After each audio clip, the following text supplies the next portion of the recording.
Welcome to the Pretty Intense podcast. Thank you so much for listening. You're in for a delightful, sexy little treat today. Please hit the subscribe button. Don't want to forget that. It's deeply appreciated. Today on the show is Madelyn Moon. She is a mythic relationship magician. She's an expert in the language of the body. She's also an author, and she has a podcast called Mind Body Musing. And so she has an immersion coming up February 9th to 11th in Sedona called Unbound. Today was fun and interesting and informative. She taps into sort of like the shape that you take, meaning the body and like how you present and also the energy. So at the beginning, we talked about what that looks like. What do you mean by the shape of the body and how you can change that and how you can tap into that and how you can be something different. This is an episode if you want to upgrade your energetic and sexual authenticity of how you are in the world and how you are in relationship. This is the episode for you. If you've been following me a while, you know that I've been drinking AG1 all year, no matter where I go or what I do. If I'm at the racetrack, if I'm in Europe for 6 weeks, no matter what, I'm drinking AG1 every single morning. When I started drinking AG1 daily, what I noticed was that my gut health improved. I could eat so many different foods without it bothering me. My skin has gotten better. My hair is healthier. So many functions that everybody wants to get better.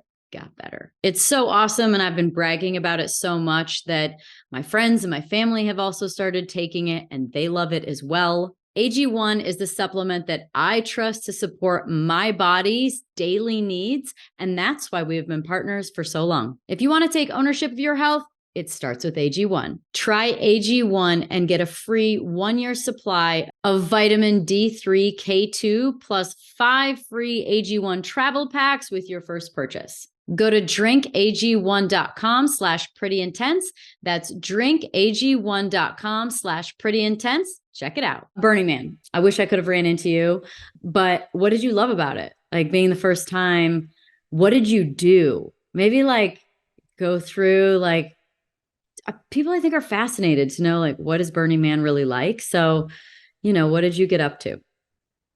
So I was only there for 3 days this time because I had something I needed to be at. So one of those days I was teaching. I taught a workshop that I led people through an experience of shapeshifting and taking different shapes. And I was using animals as well as taking the shape of shame and then taking the shape of shame meets fuck and then taking the shape of shame meets wild and then shame meeting tender.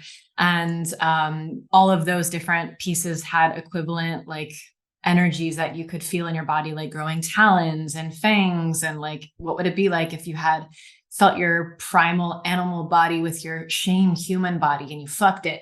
Like, just like this, I don't know. This whole thing emerged for me when I taught that. So that day was pretty focused on like, I'm going to teach at Burning Man, which was definitely a challenge for me because I am so meticulous with my containers. Who's coming? Come on time. The minute I started, there was no audio guide. There was no music playing. Like, people, I had no way to promote what I was doing. And I very much want to know that when I teach to a full room. So I had to practice, like, what if no one comes up? Because no one knows or comes because they don't know about it. And then the audio wasn't working. And like, they gave me a tiny portable little stereo to use. And I was like, nuh-uh. So God bless my boyfriend. He got somebody who came and fixed it. Besides that, still a beautiful experience, but I loved the temple. Me and my partner had one night where we were in the temple from 8 p.m. to 4 a.m., just making prayers and vows and offerings to each other and offerings to our loved ones. And it was just this really deep ceremony. And for anyone that hasn't gone there, there's this beautiful temple where people leave their prayers and they mourn people who have passed, and they leave pictures and offerings all over this beautiful building. And that was one of my favorite things, besides the art carts and like all the music that went by and the color. And it was like such a beautiful experience. And I'm fairly obsessed now. Yeah. So you'll be back. Oh yeah. Oh yeah. Right afterwards, I was like, okay, we gotta go get our tickets for the next year.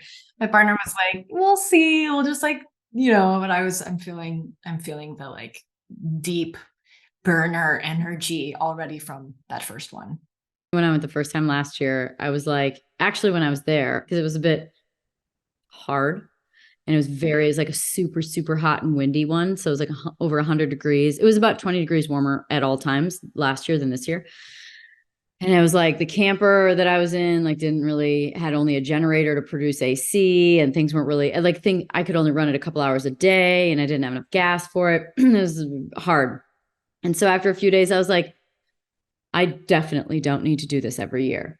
And then by the end of it, when things kind of fell into place, I was like, okay. And as I was like, after I left, like the next day, I'm like, that was so cool. I can't wait to go back again next year. So it definitely is such an interesting place. But I often describe to people what I think the most ironic thing about it is that it feels like such a free place, but it's actually the rules that make it free. Did you notice that? Like, did you know, like, there's the 10 commandments, like the 10 rules for Burning Man. And it's within those rules that people follow so closely that they actually have freedom. Yeah, exactly. And it is the containment, it is the container that allows people to fully be on board with what you're doing there. Like, what are we doing here? We're like returning. It feels like a return. It feels like a return and an appreciation for community at its core and art. Like, it's so centered around art. And I think that those perimeters that are in place really give people the essence of family and really gives them the essence of like a roadmap to follow of like, this is how we create the community. And when you experience that there, you can then take that home. And it feels so much more than just like a thing you go do. It's like it's a return to a mindset that we've forgotten, return to even like a system that we've forgotten, like everything being money free and like how you be kind to get your needs met. You rely on each other. You give to get. You can't do that if everything's about money or everything's about like debauchery and like just your self pleasure. There is this constant reminder of like, oh, I've got extra food. I'm going to go make something and then hand this out in my camp. Like, that's what's instilled in that. And I think that's such a beautiful practice. This feels like this human experiment in like how society could operate. Can you share what your work is, like what you help people work through? I feel like it's so unique and I think it's really like needed for this point in time, and so interesting. So could you please share that? So at the heartbeat of what I teach is I teach primarily women how to use their body as an instrument for something beyond just expression. It's like an instrument of incarnation. What you're incarnating as, your call. But most people are walking around very habitually. And when I'm with someone and their body, I'm really looking at what's happening in the body that is related to the mind, the beliefs around, let's say, love, because a lot of my work is around love. I teach people how to be artists with their body. And most people are walking around taking a particular shape. And for example, if we just put something to this, there are things we do with the body that correlate to beliefs that we have around love. So let's say there is a woman who was raised by like two parents and her dad was sick, and she grew up and she thought, well, my dad is sick, I have to caretake. And every time she took care of her dad, he would give her more affection, more love. She felt really needed in those moments. And then she grows up and she starts to take this shape, not just through, size, weight, all those things, actually not at all through those things. It's through energetics. So she'll take the shape of, in order to be met in love, I have to help. I have to help. I have to help. I have to find somebody who needs help. And so she takes the shape with her body of, I am she who will help in love. And it's not really serving her because she can never find matches who will meet her. She finds partners who need her. And then she doesn't know how to set boundaries. And the shape that she takes is constantly like, yes, yes, I'll help you. Yes, I'll help you. So she's dating the same exact kind of people. She's dating the, let's say, men who are holding the shape of, I am so worthy of being helped, you know? And God bless him. I'm not saying anything is wrong with his shape at all, but maybe he takes the shape of like, I must be helped. I find the woman who helps me. I am a magnet for that. So one of the primary things that I help people find out is what's the shape that you're taking, and look at your life. That's probably what's happening. You're attracting in these situations where you're bored when you're dating people because you don't know how to like take a different shape where you bring the creativity and you bring the energy, or you take the shape of dissatisfaction in love and you just keep getting these instances. So defining who do you want to be in love and how do you embody her? How do you breathe like her? How do you eat like her? How do you walk like through the grocery store like her? And how I do this, how I help people become artists with their body, a lot of times comes down to creativity. So I'll give these spontaneous practices like, all right, you're being a humdrum woman. I want you to go sing down the grocery aisle. I want you to open everybody in the grocery store by singing, like wear pigtails. I don't care, be bright, but just sing and then get out of there. But just try to open the store. Or maybe I'll have them do something like go to a cafe and write a stranger a poem and then have the waitress take it to them. And then you just sign it anonymously. And all these little creative things that help them like break out of the habitual pattern, like break out of the like, oh, like I'm collapsing in love. And instead begin to open in love by choosing to do these things that you're opening people. It's not just about what you want. It's about how you offer in love, because you have to have a reason to take a new shape beyond just, I want to find my husband. I want to find a person who entices me. I want to be enchanted. What about becoming she who enchants?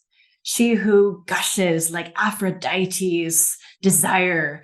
How can you become this? Because it's the becoming of her. It's to give you way more than finding him, finding the partner that fits all the things. Because even when you get him, you're going to be like, but I'm still dissatisfied. I'm still bored. I still need to help.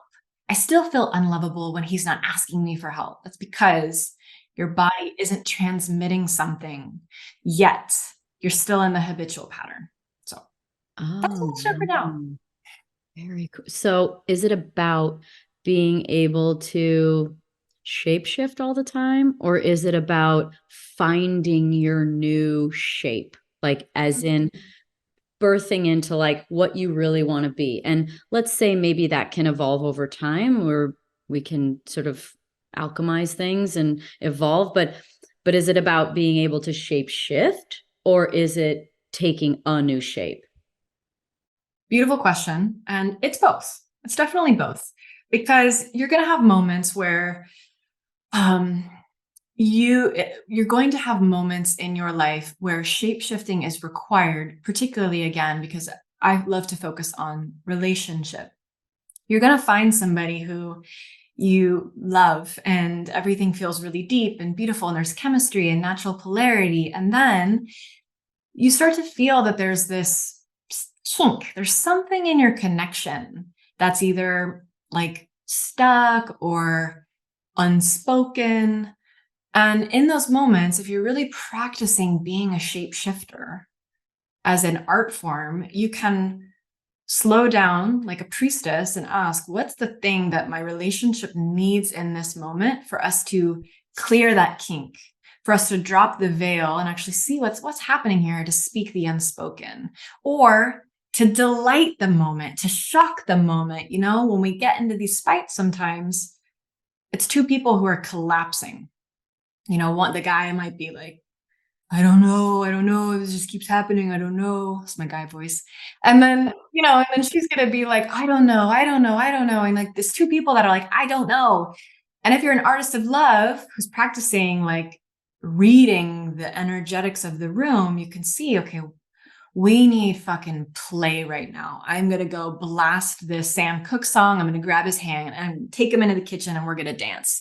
Even in the middle of a fight, when you want to strangle him, you just feel this is what our moment needs. or sometimes there's a breaking open of the heart.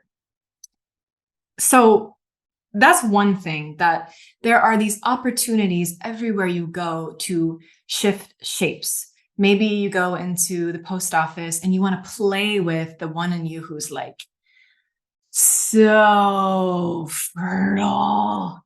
You're just gonna go. You're like, everywhere I go, I want to practice being she who must be filled with a sea of semen. I totally thought of the post office too. And I thought about like, where do I want to be? Yep. The post office is the best place to do it. So, why would you do it anywhere else? But, for the average person who's saving those moments for a date, like, what would it be like if you just played at a level 2 out of 10? At a level 2, I'm just going to breathe she who is so fucking fertile. I'm just going to breathe her through my body on a level 2.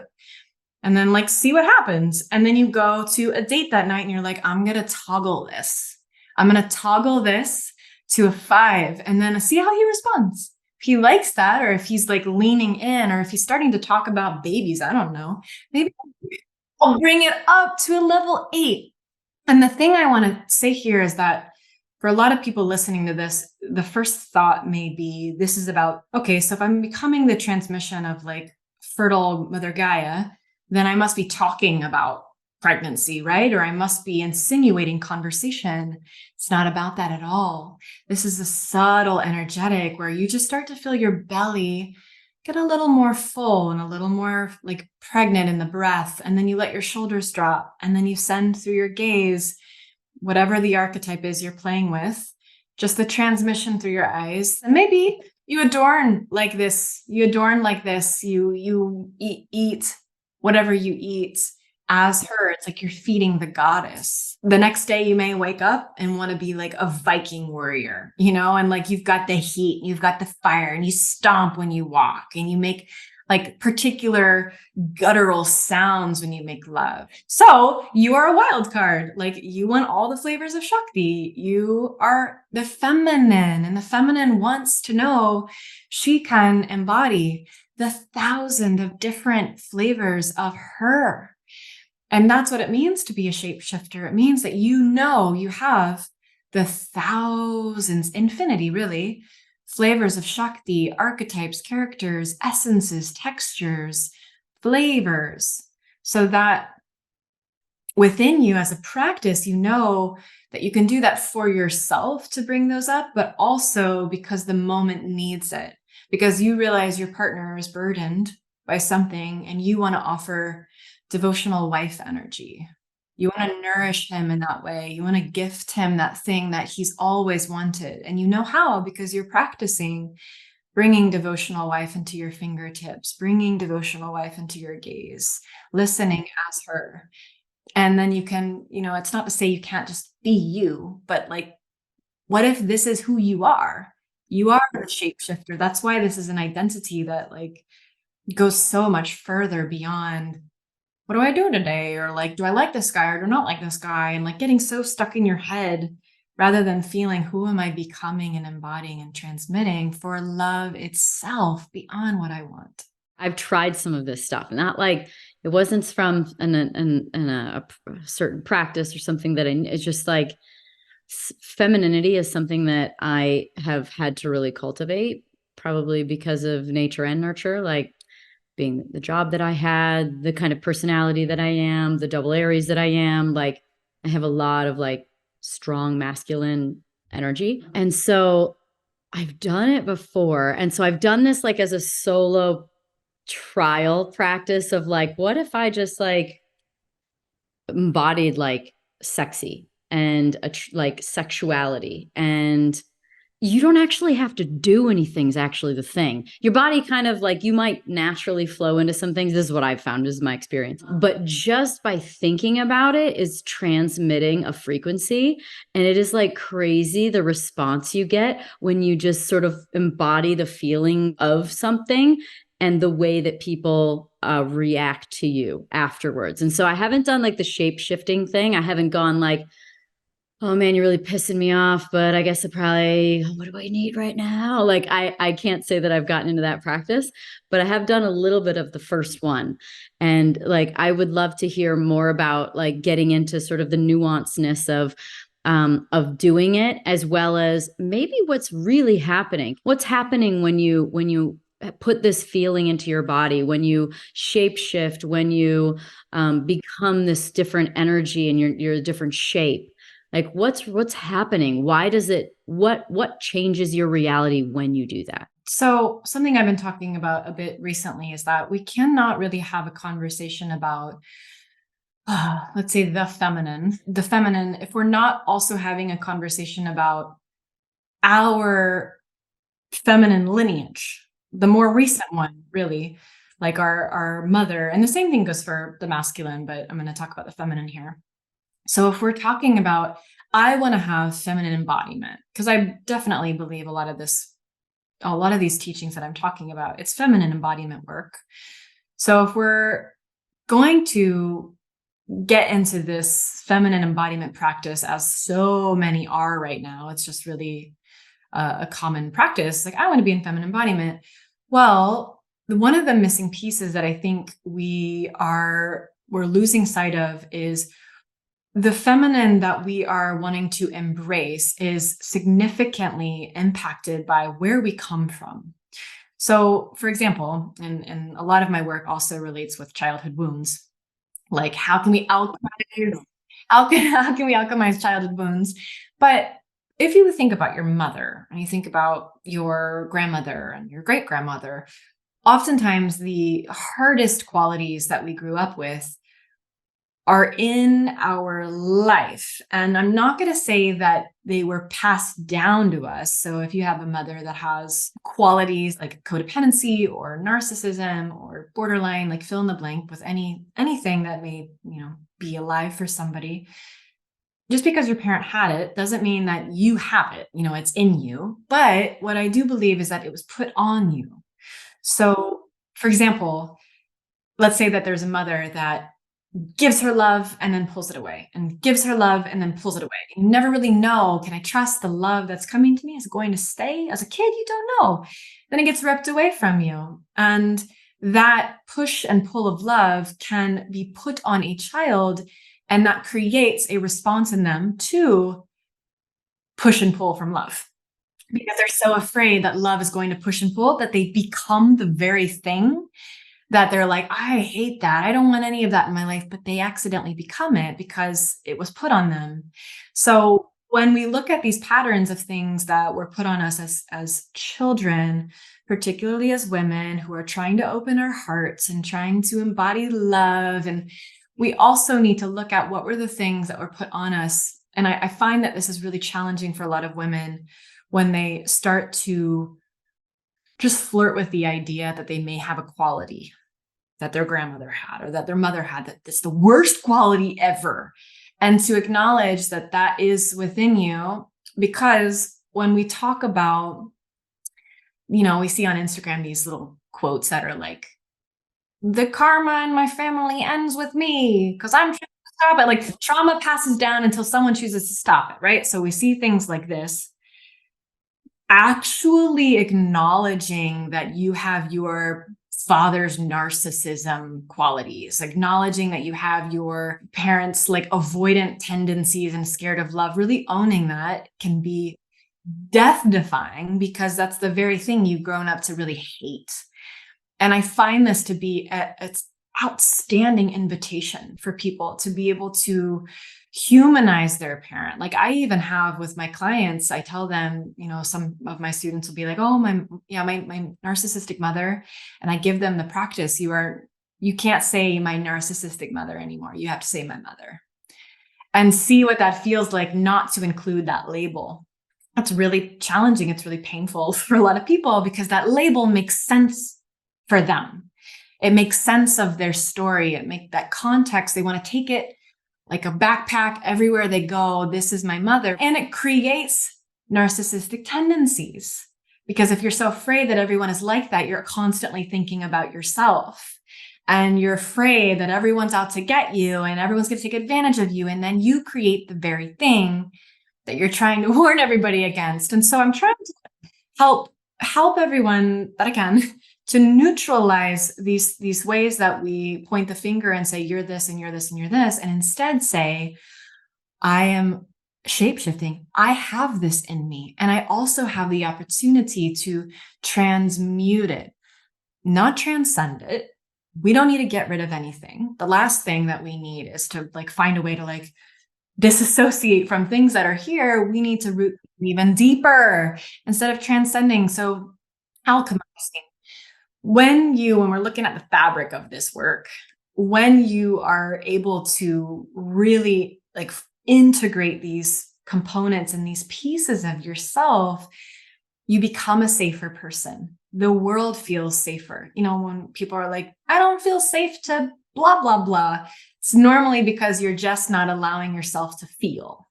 So by avoiding these qualities in others or pointing the finger, you actually are less safe because you're severing from something that might very well be alive in you. And then art is the way we play with it.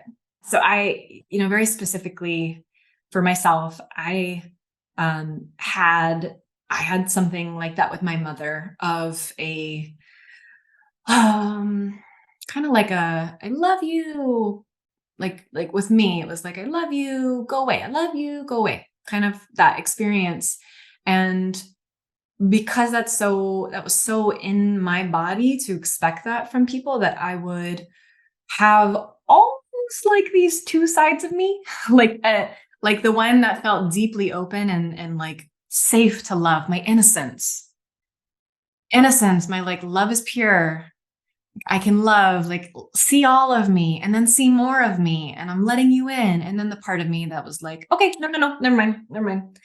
Kind of ice queeny. I have an ice queen side that like will stop feeling because of my childhood experiences. Like I never had privacy as a kid. I barely had a bedroom door as a kid, especially whenever I was in trouble. So they would always, one parent, then the next parent, then the next, and like kind of berate me with like, blah, blah, blah. So I would learn how to retreat very far back. The shape I took was, I'm not here. I'm not here. I don't care. I'm numb. Like I was taking the shape, and lo and behold, as I got older, I would attract people that were very explosive and fiery because I was taking this shape of like, you can't penetrate me. So I would attract people that were like, I'm fucking gonna penetrate your energetic field if it's the last thing I do. So just like these shapes we were taking.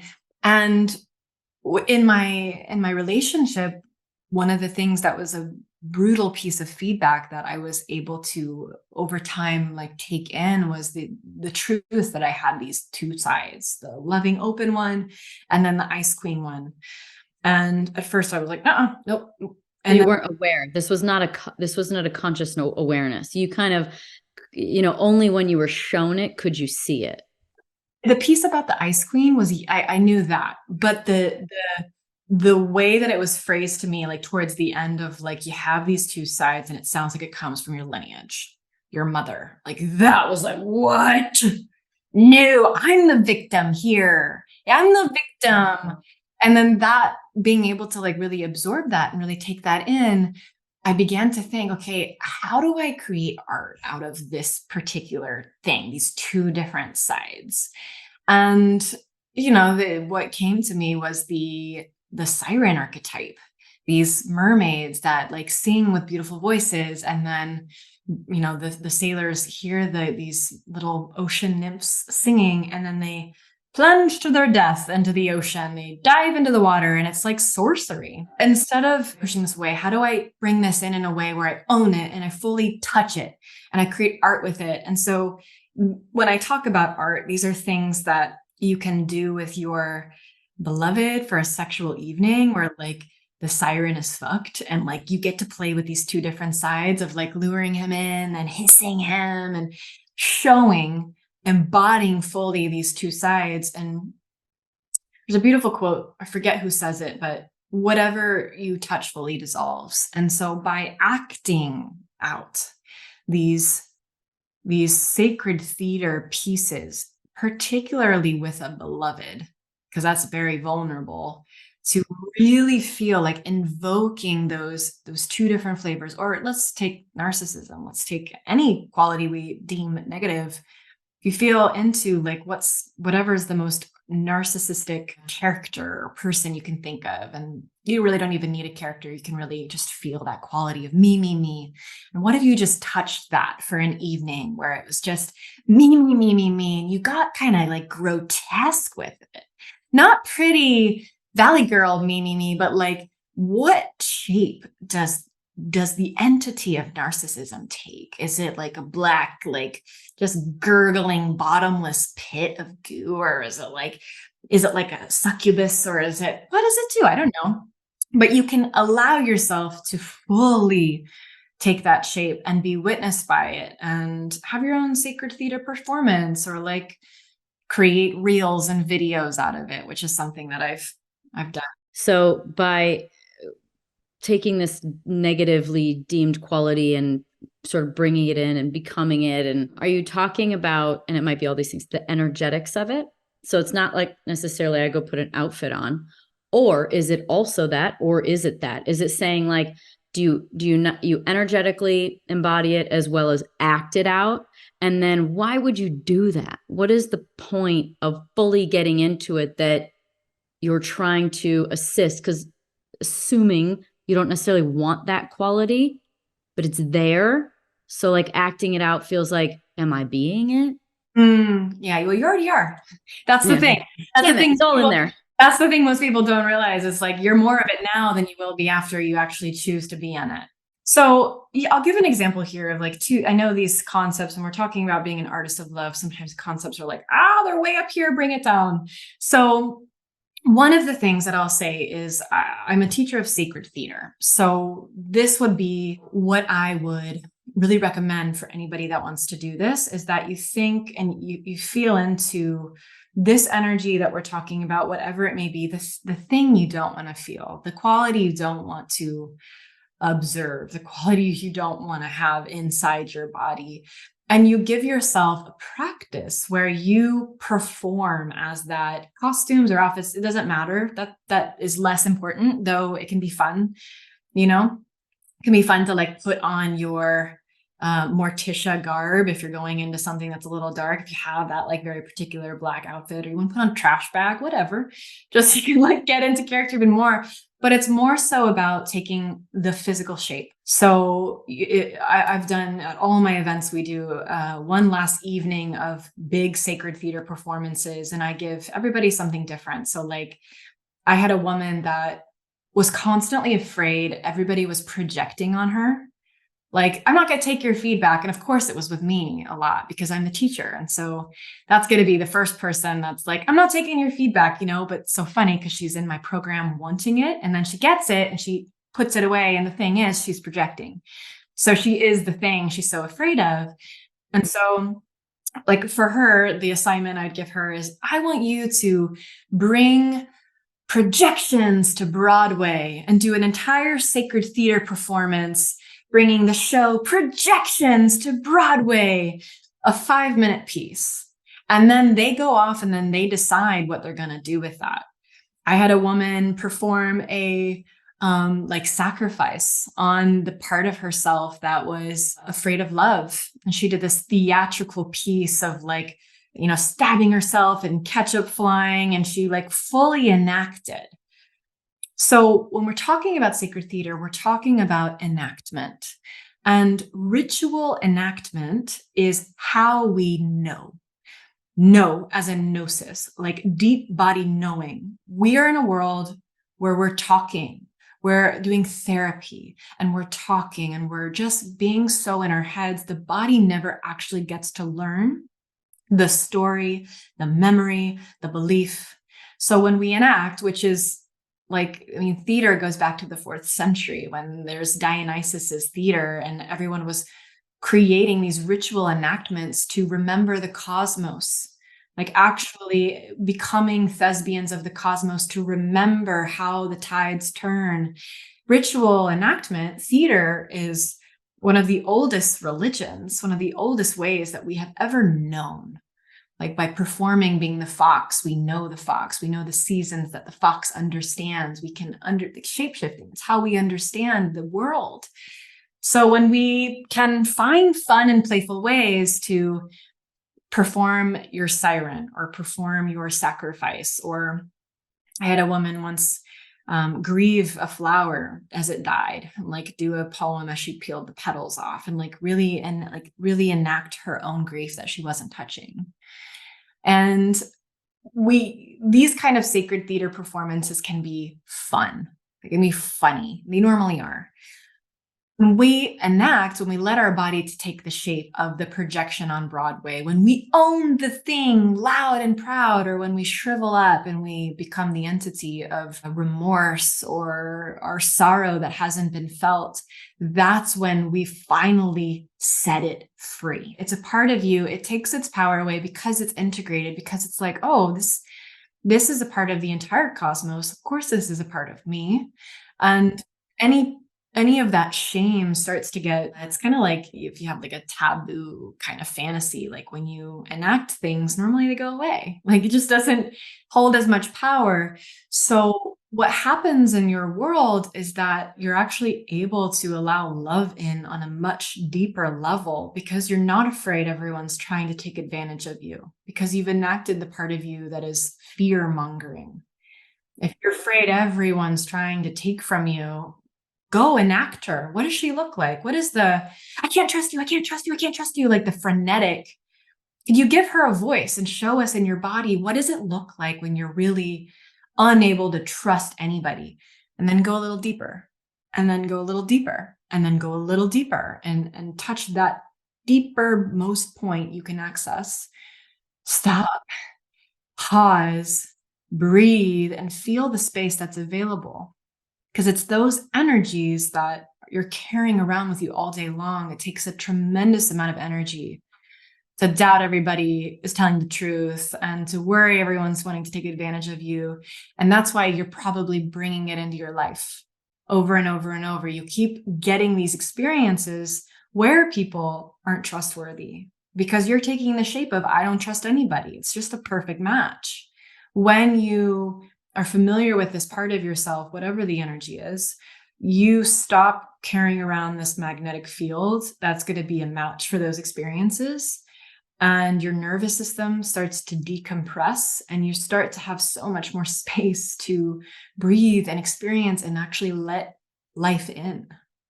You reduce the charge because essentially you stop judging it so much, and maybe even find some amount of respect. Like maybe you get into this some kind of archetype or some kind of shape of something nasty, and you're like, that was kind of fun. And so then you kind of go, oh, okay, like I'm not scared of that anymore. And so you take away the charge because you stop judging and fearing it, which actually pulls it in because you're thinking about it. And essentially you stop thinking about it. Yeah. When you said that, it feels like it's no longer a charge. It's actually more like a choice. Like now in your repertoire that you can play with any of these things, and there's no charge around it. You know, like I have a friend, she was talking the other day about somebody called her like princessy. And I was thinking, and that could activate you because you're like a refined, mature woman. And if someone says something like that, because that person who said that was clearly going through their own stuff, clearly that person who would say you're princessy has a belief that you need to work hard in order to be loved, and they judge people who aren't working hard to be loved. You could see these patterns so easily.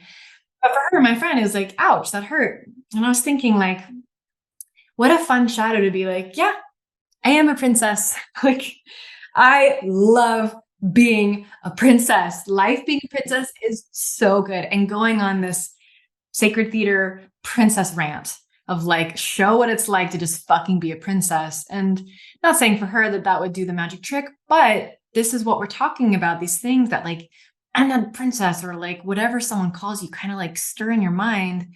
When you can own it, to just claim it and bring it in and make art out of it and have fun with it and have a princess day. And like, what can you do to totally bring in the very thing that you're saying, no, I'm not, so that you can play with it. So when people make these comments, you're like, yeah, I love being a princess.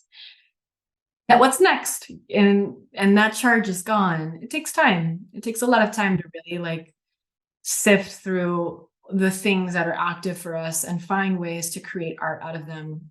And a lot of these things I'm talking about are things we do for ourselves, but then there's like, how do you gift your princess? How do you gift the very thing? Like, if you think you're too much, you can do all the sacred theater like to support yourself through that. But then if you think you're too much, how do you alchemize that belief of too muchness and offer your too muchness? How do you offer it as a gift to open a space to bring so much love to someone who needs it, to bring too much of whatever, just playing with your biggest fear as your biggest gift? If you embrace your biggest fear of who you think you are and alchemize it into your biggest gift, you'll find that you have erotic flavors you didn't know that you had. You have friendship qualities you didn't know you could bring to the table. You have values that a king is going to die for when you learn how to embrace it, rather than wasting all this energy hating yourself for something that's like perfectly on time and meant to be in your body. I think I want to talk a little bit about masculine, feminine. Just, it's a sort of an area that fascinates me based on my own sort of life. And, you know, I get very curious about the needs and wants and if there are actually them or not. So like, can you describe feminine energy? Can you describe masculine energy? And the way that I describe it, the feminine is everything that is energy. It is energy. It's the stars, it's the volcano, it's the personality, it's the quirks and the kinks, it's all of the beliefs, it's the rivers, it's just anything that's pulsing and alive. We can look at this in many different planes. We can look at this in nature, we can look at this in our body. We have the physical body, then we have everything happening inside of it. We have the heartbeat, we have the moving blood, we have the personality. We can look at this in regards to energetics. So feminine would be, and in this moment right now, I am, because I'm talking. We'll switch poles in a minute, then you'll be talking, and then I'll be listening and I'll be still. So in these micro moments, this is alive. And then we have people. So we have the people who are more on the feminine scale. So these people would be those who are more energetic, more red versus blue, more prone to highs and lows, and they want love, and they grow through praise. People oscillate between these two poles, and like some people are primarily one more than the other. I'm primarily a feminine being. I want all the love, I want all the connection, I want every love story to end with a happy ending. Doesn't matter what the story is, I want it to end happy. Everybody gets married, they live forever. I don't want anybody to die. Just like love. And then we have the masculine, and if the stars are the feminine, then the masculine is like one of my teacher calls it the indigo dome. It's the blue indigo dome that's holding everything. It's nothingness. So the masculine is consciousness, whereas the feminine is all the things, life. Masculine would be more closely related to death. It's endings, it's nothingness. So I believe every person has a very, very, very distinct soul that's untouchable, right? So we come into this world and we have parents and upbringing, and we gain all these pieces of our personality. But I think at the very, very, very, very heart of each individual, there is a consciousness that's the same, and we build upon that. And that consciousness, the thing that's never shifted, that's the masculine. It's like the OG. We look at nature, it's much more like the desert. It's the emptiness, it's the openness, whereas Kauai and the jungle would be the feminine, it's lush and alive and everything wants to eat you. The masculine is emptying out its vastness. Pure potentiality too in the emptiness. So pure potentiality for the feminine. So a masculine is always holding, and a feminine comes in, and she like washes and waves and brings up and extends. The masculine's job primarily is to deepen moments with the space that's there. And when we look at people, oftentimes whoever has the most masculine is the one who is more still, more grounded. With the struggle for a lot of masculine prone beings is that they're always looking for freedom because they want to rest in the infinite bliss of nothingness. So this is something we can see often with men who are, avoidant. Like, I'm just looking for peace. So if I just leave this relationship, or if I just go live in the mountains, or if I just buy enough Bitcoin, or if I just drink enough beers, or if I just ejaculate enough, then I can rest. Whereas the feminine's like, more. I want like big lavish dinners, and I want more love and more orgasms, and we get filled by more. So the masculine's more so looking for, how do I, and this isn't all of us, I'm saying like men and women here, just to really anchor it into the body, but everybody has all of this. I have a masculine that's like, if I just, go away for a bit of time and finally find peace, then I'll be happy. We have parts of ourselves, but in its pure essence, it's the container, it's time, and it's space. This is one of my teachers. His name is Josh Shree, and he is just a storyteller who is impeccable. And he is very familiar with sounds and like vocal traditions where we invoke the feminine and the masculine, or in other words, we can say the goddess and the gods through sound. And if we're talking about feminine, masculine here, like we just talked about nature, we talked about the body, we talked about energetics, there's also sound. So if we make a sound like awe,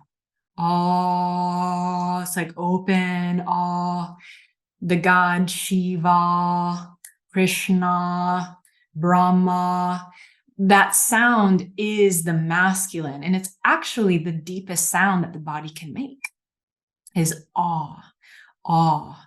And then we can also think about, what's the feminine sound? What's the sound we make that invokes life and energy? And it's like E, bumblebee, like brrr, it's buzzy, it's energetic. Ani, Shakti, Lakshmi, Kali, like any goddesses we think of have, not all of them, or Aphrodite, I guess a lot of them do. It has this E sound, and this is not accident. It's not accident that when we say these names, we are invoking the actual. My damn name. That's it. It's my damn name. It's a damn name. Danica. There's truth to it, but I don't, Madelyn. Yeah, I like it. Madelyn Danica. Kind of have a mix in there. But yeah, so there's also sound. Like nature knows what it's doing, and I think also the Vedas do, and all of the beautiful traditions that were before our time, many moons ago, starting this of like discovering, when we say awe, we feel that indigo dome in the body. Awe, we feel the container, we feel the depth, this deep sound. And then when we say E, the brain gets a little, and our body feels stimulated, and we can feel the goddess, we can feel Shakti coming about. So I just wanted to add that, because I think that's very tangible for people to, if you need to embrace a little more of one or the other, say those sounds. Go to the bathroom, go outside, go sing to a tree, in the mirror, tree. What is it that helps a man get into his masculine and a feminine get into her feminine? Well, in the body, it's very easy. And if we're just looking at body energetics, we have lifestyle energetics, we have like shapes that we take, we have creativity, we have practices, but just in the body, if a man wants to embrace more of his masculine, the rule of thumb is you enter more grounded consciousness. Like as a man, or you're saying for the woman to help the man, or the feminine to help the man? Oh, so I'm just looking at if a man wants to be more, that's a question, right? If a man wants to be more in his masculine, or what was the question? Yeah. And also what the other person can do to help it. Okay. Like what kind of container do I need to provide so that he can be in his masculine? What kind of container does he need to provide for me to feel comfortable to be in my feminine? Mm-hmm. So what I'll first say is that you're not asking this, but I'm just, for everyone listening, is that I do get this question often of like, how do I get my man to be more in his masculine? And there's a difference between what you're asking, which is being the embodiment, being like the example, like taking the transmission that you believe will open up an opportunity for them, versus my man's not doing what I want him to do. He's not masculine enough. My friend's partner is, like, then we start projecting and contorting. And that's not the healthiest way to support people to get into these poles. So there is a level of unattaching, while also there is a level of offering that we can do. So again, for anyone who wants to be in the masculine, I'll just say anyone that wants that, they would be embodying grounded consciousness. So if a person is left, right, up, down, here, there, all the air quality, what they're going to need to do is practice stillness, practice meditating, watch how your body wants to do this, and practice grounding. For the feminine, if you are someone that, or for women who want to be in the feminine, if you're prone to being really self-sufficient, really still, really grounded, you practice the opposite. You practice reveling in pleasure. You practice exploring like facial expressions, like what the fuck? Or like what would it be like to animate your body when you're not so used to animating your body? And maybe you find pleasure, and maybe you experiment with just like more aliveness in your sacred rage. You just feel what it's like to inhabit all of your body and then reveal that through the body. Now, if we're looking at how do we help our partner, oftentimes it's the same thing. If you want your partner to embrace more of their masculine, you're going to have to do your practice of being in your feminine, because that is what polarizes a moment. Everyone has masculine and feminine, but in order to create polarity and for both of you to deepen, you have to soften one of your poles. So if you want your partner to be more in the masculine, you have to soften your masculine for a bit of time, like as a practice.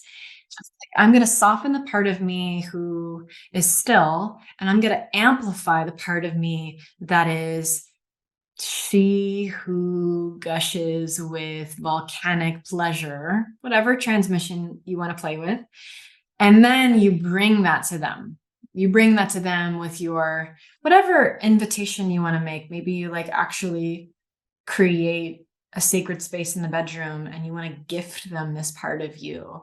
And then if you notice them start to move and sway, they're like getting into the feminine, you can praise them into stillness. Like, I want you to sit here and I'm going to wash your feet as a king, or I want to dance for you. Will you sit here and just breathe with me? Kind of giving them some subtle cues of what would feel good. So if you want them to be still a little more, like give them that cue. And then when they do it, let them know you like it. Sometimes people don't then do that. And then how are they going to know? So then you it feels so good when you sit like that. You're just like touching your body and like revealing to them how good that feels when they do that. And then in life, when you notice that they're holding you in a kind of way that feels profound. I had something happen yesterday where my partner had to take me to the ER. Very unexpected. Yeah, all is well, but he like went into action and like, get in the car, we're going to the ER, where I was like, I'm gonna be fine. And he just like filled out all this paperwork and was just very focused. And for me, I was like, oh, this feels so good. Like, thank you for giving me this part of you that is like daddy. Like, this part of your daddy feels so good. And I just worshiped this part. And same thing when, there was a dog that was about to attack my dog and he like jumped in front. And I was like, oh my God, it felt so good when you just jumped in front and protected me and Ollie. Getting into a pattern of letting them know when they do something that because if they don't know, they don't know. So many people are really focused on when they're not doing it and not really noticing when they are doing it. So getting in a pattern of saying that feels amazing. Like, it's so sexy whenever you are embodying that level of king. And I love even like spending a delicious night in bed where you're honoring that part of their king and let them know, I'm honoring the part of you that holds me. I'm honoring the part of you that cherishes me. I'm honoring the part of you that claims me. Like, let them know the things that feel good. Yeah, praising and also there's also like so much room for just sitting down and being like, hey, baby, I love when you do this, but these are some of the places where my trust kind of falters with you. And if you were more intentional with timing, and if you were more da-da-da, and if you were more da-da-da, like, this would help me lean in even more and make me trust you even more. But you're always welcome to just share those things in a loving container where they can receive. It sounds to me like, without trying, essentially what the masculine needs to feel is femininity and softness and playful and happy and sexual and sensual to be in his masculine. And then the feminine needs to feel a man that is steady, constant, quiet almost, and just stoic and like holding space and has got them. And they're there for their any need. And that will help a woman feel like she can be in her feminine. Am I describing them correctly? I would say that's like some of the basic principles. I really want to say this, that the feminine is anything that's energy. So bring your fucking ferocity, like bring your open-hearted pain, bring your, bring it. Yeah, bring it, make it amplified. The invitation is to do it with a heart, with an open heart. Because like, I am definitely not like sweet and happy and pretty and these things. Like, a lot of the time I'm just like, I'm loud and I'm like affected and I'm like, fuck. And I'm like, I have a tantrum. The feminine is anything that is energy. So you bring any of that, but the thing is bringing it with an open heart. Because sometimes women will be like, I want a man who will hold all of me. Well, is it all of you with an open heart, or do you want someone that will hold all of you, all of your anger sharply? Because not many people will do that, but you can learn how to like bring your anger and your anguish with an open heart, like connected to your heart. Like, I love you. Like, show the fuck up. I love you. Like, that kind of anger is an invitation. So you can bring all of that. And for the masculine too, like, I'm definitely not interested in a man who's just stoic, because then I'm like, I want to fucking feel you. Like, I want to feel you. Like, where is your warrior connected to your masculine? Where is your fighter, your sexy ass magician? Like, give me all that. So for the masculine, the basic principle is consciousness. And most women want to feel you. They want to feel your aliveness. They want to feel your call Drogo. So if you're just like, I am practicing consciousness, like, she'll probably get really annoyed. So bring flavors of the consciousness, like bring your Dionysus, bring your king, bring your daddy, bring your warrior that just got back from battle. Bring all those flavors of him, because we want all of those. The principles are made to be built upon. They're made to be innovated with.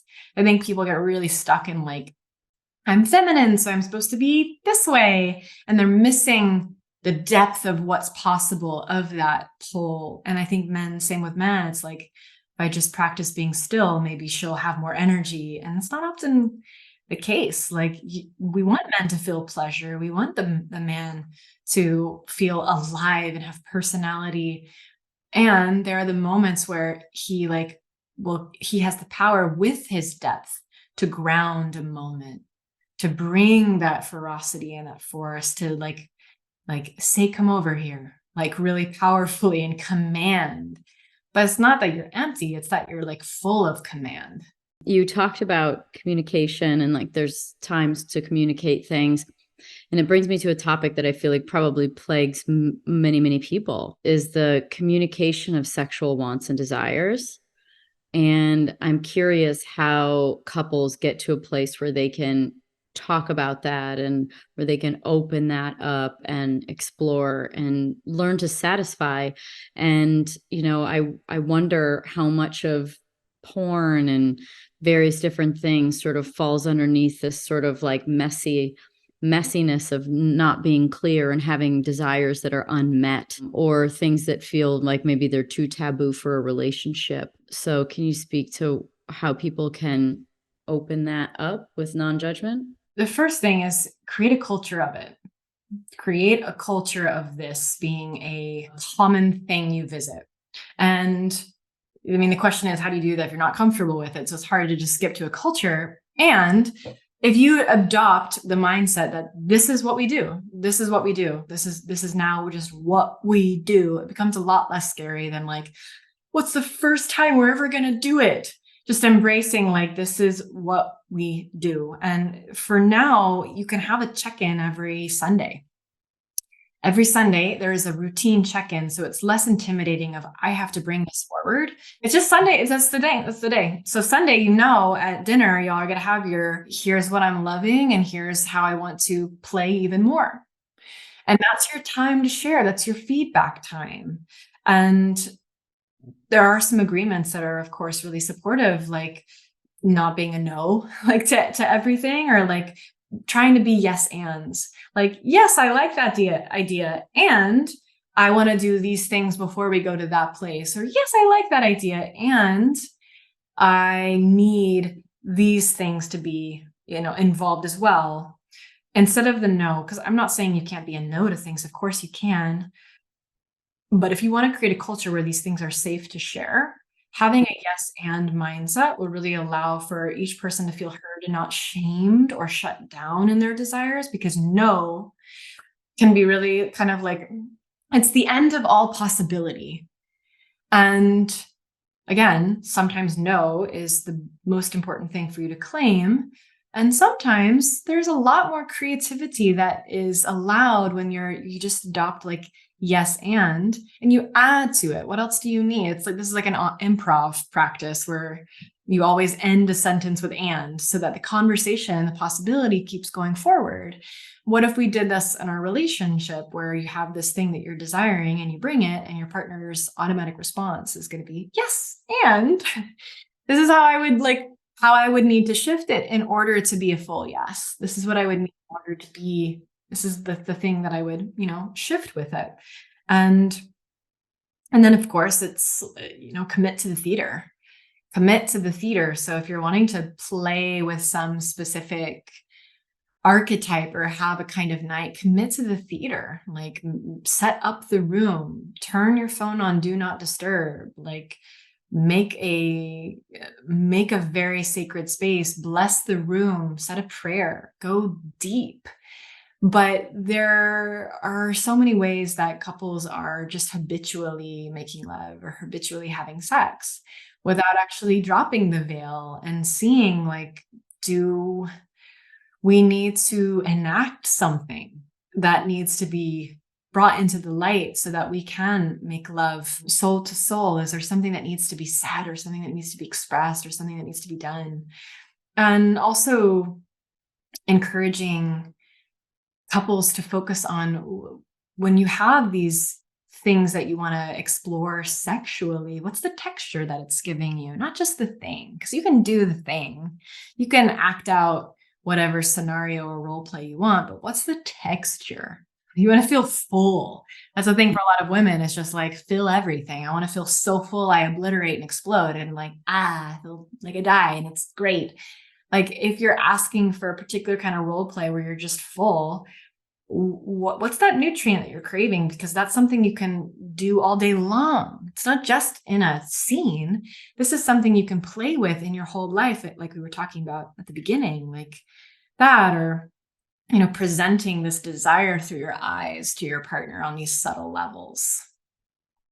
I think maybe maybe to just kind of wrap it up with, one of the things that kind of got me to the place where I was like, I really wanted to talk to you was just your deep sharing of, how relationship has broken you and essentially built you back up. And heartbreak is something that I don't, if anybody has escaped it, like it's probably just on its way. It's kind of not, I feel like, a matter of if, but when for everyone at some point in time. So, what was that lesson that you learned from that through being in a deep relationship to coming apart and then coming back together again, like a year later, without probably any intention? You had no idea, right? And how does that happen?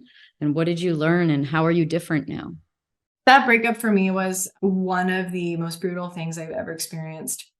And, really what I experienced with that was that in that iteration of that relationship, because who I broke up with is now my partner, and we've gotten back together, and he's my everything. And our relationship is wildly different than it was before. Like the first iteration, we have a completely different relationship from that grieving process we both went on. It's incredible. But that first experience, what I really learned in retrospect is that I put my beloved in a role. I projected on him, our whole relationship. And basically, I put him in a role and then I punished him for it. I made us,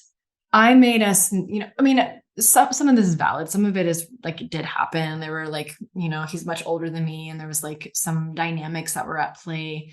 But I kind of put him in a role of, like, if we were to say that I was struggling with a power dynamic, I put him in that role where he had more power. I kind of put him there he didn't ask for that. There were some like things that were in a relationship, but he didn't ask to be put there. And I would kind of cower.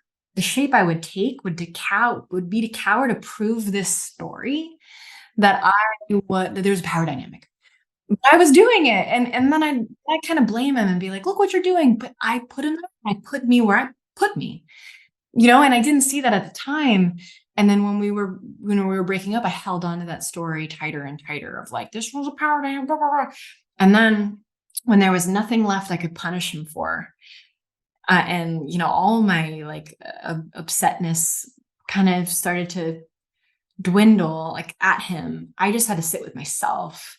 And that's when the real grieving started and falling apart and questioning everything. And it was really connected to my mother, connected to my father, connected to God. It was so much more than just him. But I let myself kind of go crazy. Like I felt this crazy making process with that breakup where I just felt so alone and no one understood me enough. And I had like rules with my friends that I didn't want them to go to parties that he was at, and like just trying to control everything I could, until I realized that the story I was holding on to about the power or whatever it was at the time, it wasn't giving me the thing I wanted. And it wasn't until he had moved on that I finally just accessed the part of myself that loved him for free without him needing to be that role. And so that's when my like actual like light side of the healing began, because no amount of hating him or punishing him or pushing him away was ever going to give me the thing I wanted. Never made me feel any better, and it never did anything helpful at all. And it wasn't until I extended. And he didn't even know it. That's the thing, is we can be mad and they don't even know sometimes, right? Like it's just we're just holding on to something. Exactly. And it wasn't until I extended an olive branch to him, and I just said, it was like after he'd moved on, and I said, like, I just want to love you. I set you free, and I love you. And I've come to a place to be able to love you through all the hate I had. And that's when I felt set free, and him too. That's when he was just like something shifted. And then life took its turns and it brought us back together in the most unbelievable ways. But it wasn't until I was able to learn how to love him without him being mine that our relationship never would have stood a chance, at least on my end.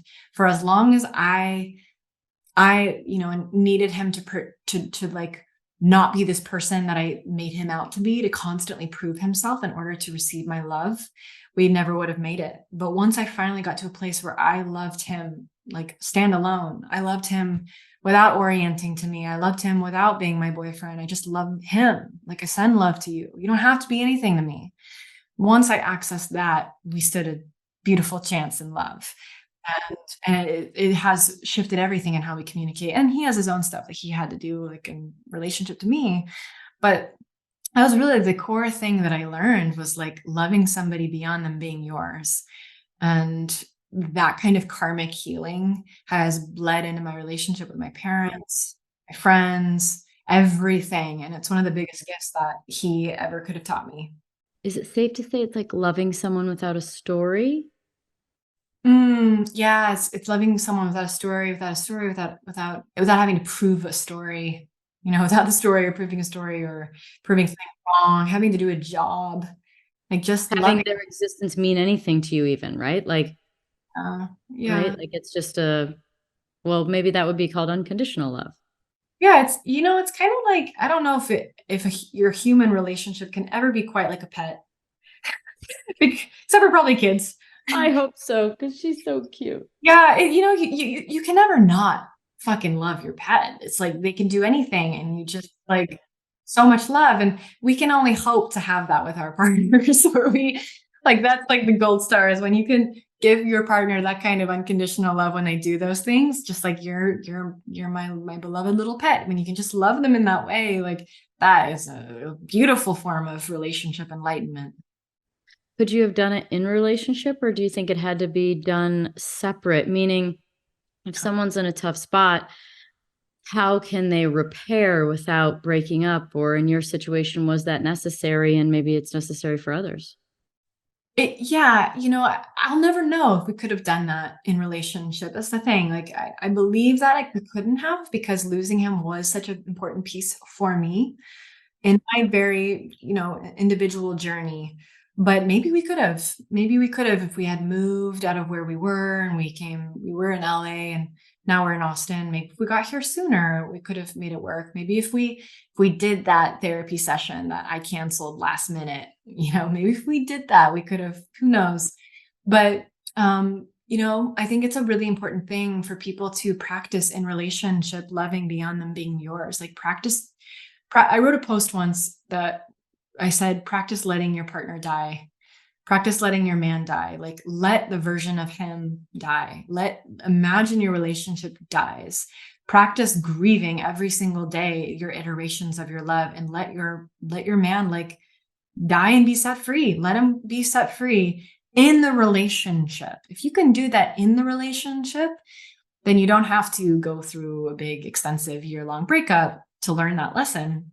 And it won't be as probably world shifting to like go like move out and like go through the breakup process. But if you can practice in the relationship, learning to love them beyond them being yours, I think you have a much stronger chance of actually working through whatever is happening in your dynamic, because we aren't each other's, we are and we aren't. We can be in devotion to each other, but we have to also allow each other to go on our paths, and learning how to do that in relationship, I think, is the ultimate key to the long-term game. Right, right. Well, I was talking about this earlier, that, from point A to point B sometimes is a really long, windy road. And that's still the quickest way. Yeah. Okay. Well, congratulations. And thank you for sharing all that. I learned so much. And I've been asking about masculine, feminine stuff and all this stuff for a long time. So you really did a nice job of articulating the differences, as well as getting into the nuances of energies and how powerful they are. Thank you. That really means a lot to me, because I know these definitions are like floating around all over, and it's like hard to really, I feel very fortunate to like, because my partner is like a teacher of relationship dynamics. And so we get to really get into the nuances together of like, what are we bringing? Like, how are we meeting each other in like, quote, polarity? Because it's whatever we're doing is going beyond what we're reading in books. Like this is like, we're breaking some of those quote rules. And I think it's important to realize we can do that. Well, that's just words, and feeling is so much more informational. Words are just a book, and it's so limited, and it's only the things on paper. I interviewed John back in 2020. He was one of my initial COVID lockdown interviews. And I was like, well, I guess I'll just do it sitting at the house with a computer. And I have never stopped since. Oh, I love that. Congrats. That's beautiful. Yeah. Things that were born out of that time. Oh, man. Well, thank you so much for today. And tell John I said hi. And thank you for sharing. He said hi too. He said hi too. Told me to tell him that earlier. So he says hello. And thank you so much for having me. This has been really beautiful. Yeah. I'll see you at Burning Man next year. Yeah, I'll see you. Thanks everybody for listening to the Pretty Intense podcast today. I hope you enjoyed it. If you like what you heard today and you want to hear more, please click on the subscribe button.